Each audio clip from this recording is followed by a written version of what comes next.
Après des inondations dévastatrices qui ont frappé la Chine, le Parti communiste sait qui blâmer. Et ils savent comment rendre les gens fous.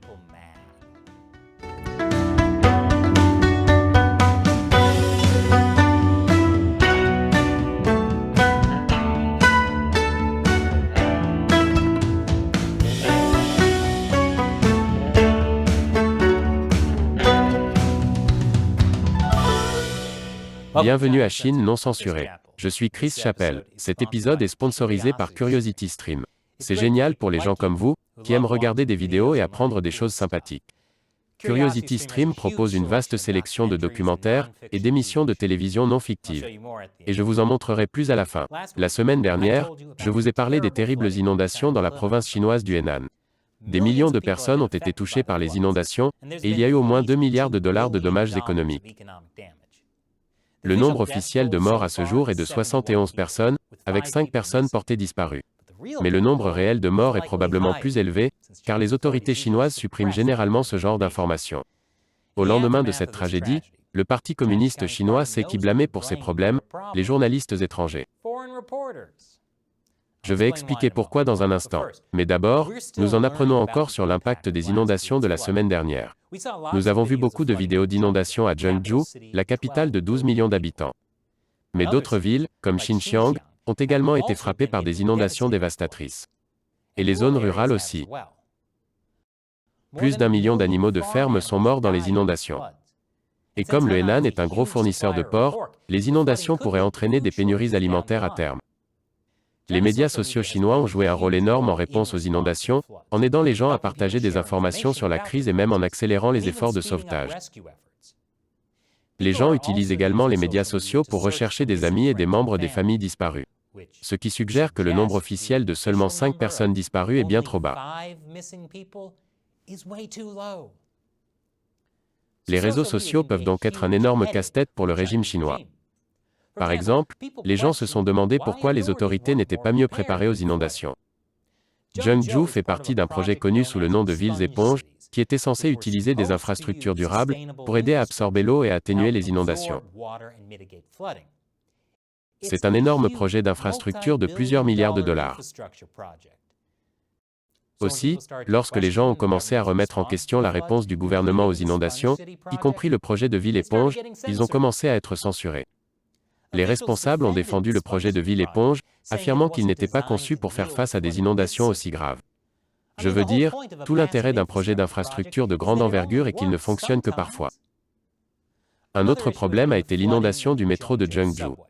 Officiellement, 14 personnes se sont noyées dans les rames de métro inondées, tandis que 500 ont été secourues.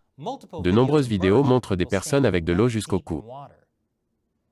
Un message viral d'une personne prétendant être un employé du métro a accusé les autorités du métro de Zhengzhou d'avoir causé la catastrophe par une mauvaise gestion. Il a été rapidement censuré. Pendant ce temps, les gens ont mis des fleurs devant la station de métro en hommage aux personnes décédées. Mais ensuite, les autorités ont érigé des barricades en plastique autour des fleurs. Cette image est devenue virale et a été largement critiquée sur les réseaux sociaux. Cette nuit-là, les habitants de Zhengzhou ont démonté les barricades et se sont engagés à recommencer si les autorités les replaçaient. Les autorités ont remonté les barricades et les gens les ont à nouveau démontées. Tout cela montre à quel point les catastrophes naturelles sont sensibles pour le Parti communiste chinois. Mais ils ont un moyen de faire face à ces catastrophes. Je vous en dirai plus après la pause. Bienvenue. Les catastrophes naturelles sont un problème pour le Parti communiste chinois. C'est parce que ces événements révèlent généralement une sorte d'incompétence de la part des autorités locales ou centrales. Et puis, les gens s'énervent. Ainsi, lorsque des catastrophes surviennent, quelle que soit la situation, la propagande de l'État chinois passe aussi rapidement que possible à parler d'efforts de sauvetage. Surtout sur la façon dont l'État lance des efforts de sauvetage massifs. Ou comment les efforts de sauvetage s'accélèrent. Vous voyez le tableau. L'État redevient le héros. En effet, les instructions de censure du Parti communiste chinois disent explicitement aux médias de faire ce genre de reportage. Nous le savons parce que China Digital Times publie des directives officielles de censure qui ont été divulguées en ligne. Voici un exemple. En ce qui concerne les fortes pluies qui ont frappé le Henan et d'autres endroits, Concentrez-vous sur la reconstruction après la catastrophe. Les instructions disent également de s'assurer de suivre les statistiques officielles sur les victimes et les dégâts matériels. Parce que si vous ne le faites pas, ce sera comme si vous signaliez les dizaines de personnes à la recherche des membres de la famille disparus. Vous pourriez accidentellement montrer que les statistiques officielles sont un tas de mensonges. Les Chinois sont habitués à obéir au gouvernement, mais la plupart des gens ne font pas non plus confiance au gouvernement. Lorsque quelque chose se produit qui donne une mauvaise image des autorités, beaucoup de gens savent que les sources officielles leur mentent. Par exemple, les autorités et les médias publics ont affirmé que tout le monde avait été sauvé du métro inondé, alors que les gens y étaient encore coincés. Le personnel d'une gare a dit à un homme que tous les passagers avaient été évacués, mais a dû reconnaître que ce n'était pas vrai, après avoir commencé un appel vidéo avec sa femme qui était toujours coincée à bord d'un train. C'est assez mauvais. Et ça met les Chinois assez en colère. Mais la bonne nouvelle, pour le Parti communiste chinois, c'est qu'il peut toujours utiliser les réseaux sociaux pour rediriger cette colère. Et au lendemain des inondations du Henan, ils l'ont redirigé vers des journalistes étrangers. Tout a commencé avec ce reportage de la BBC du journaliste Robin Brandt, qui faisait un reportage depuis Zhengzhou. Ces derniers jours, des centaines de milliers de personnes ont été évacuées dans ou autour de cette ville. Mais la question la plus troublante demeure, au milieu de la puanteur de l'eau sale ici, comment se fait-il qu'une station de cette ligne en soit venue à être submergée par l'eau de pluie et que des passagers soient morts sur le quai? Ok, c'est peut-être un peu dramatique. Mais les internautes chinois nationalistes ont accusé Brandt d'avoir sali la réputation de la Chine. Ils ont commencé une chasse à l'homme en ligne pour lui.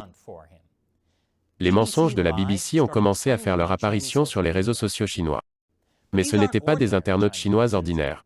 Ce type de colère est orchestré par le Parti communiste chinois.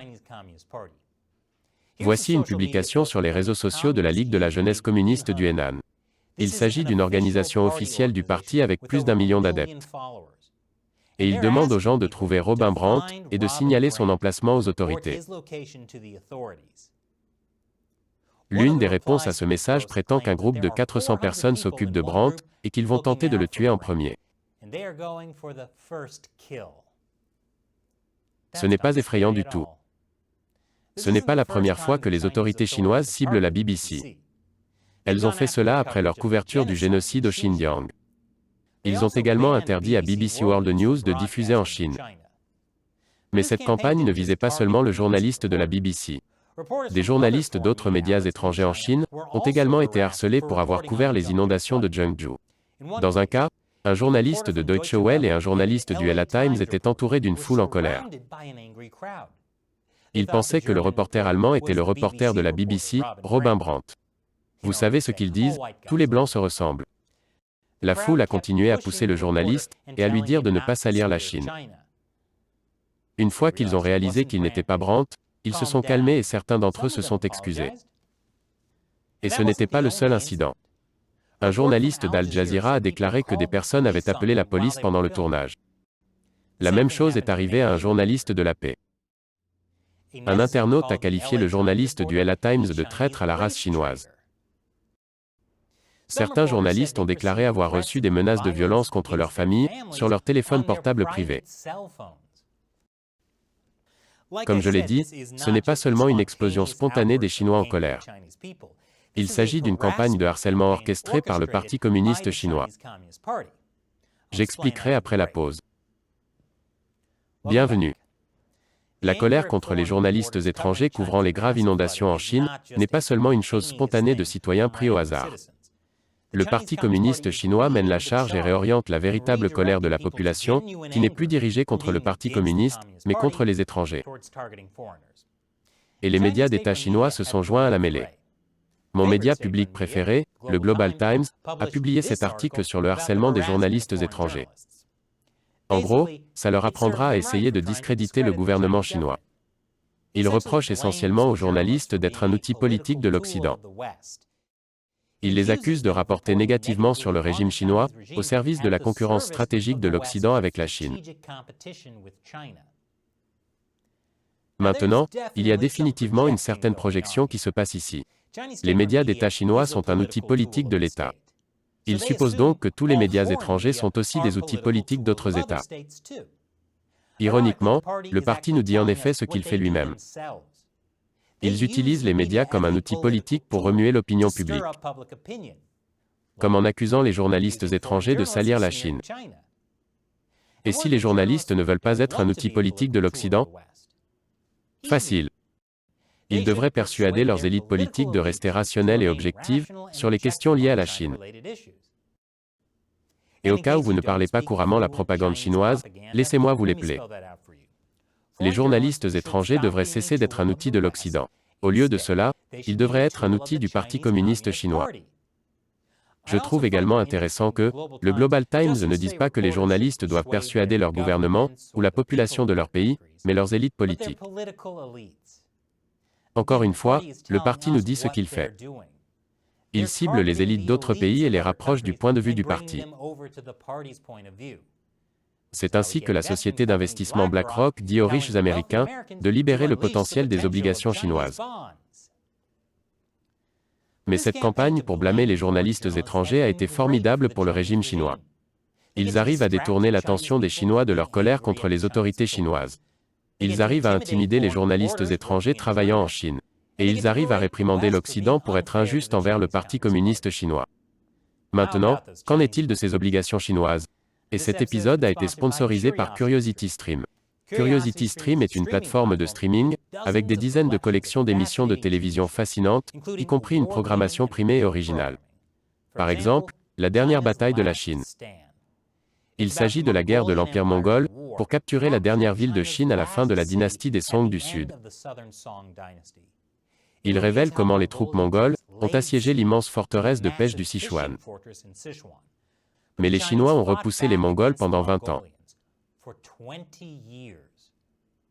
Avec Curiosity Stream, vous pouvez regarder cela et des milliers d'autres documentaires et émissions de non-fiction, en streaming sur des sujets tels que l'histoire, la nature, la science, l'alimentation, la technologie et les voyages.